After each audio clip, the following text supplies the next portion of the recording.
Au nom du Père, et du Fils, et du Saint-Esprit. Amen. Quand on apprend le signe de la croix dans la petite enfance, on peut le reproduire toute sa vie avec un certain mécanisme, un automatisme qui est tout à fait louable.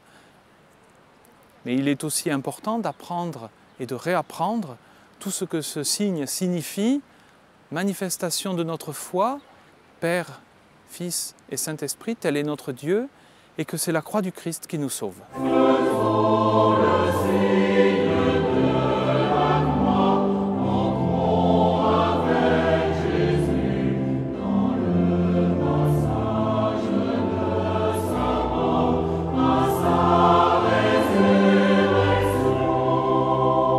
Le signe de la croix devient signe d'espérance quand nous regardons la vie de Jésus. Certes, il est mort sur la croix dans d'horribles souffrances, mais il est mort en triomphant du péché, triomphant de la mort.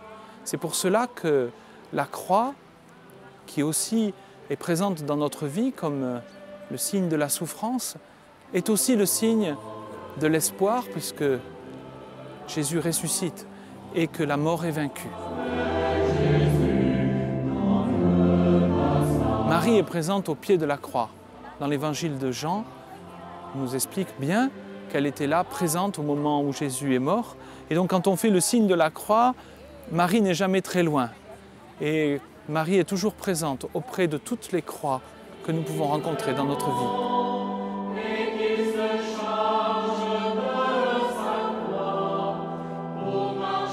Le message de Lourdes est très intimement lié à la vie de Sainte Bernadette.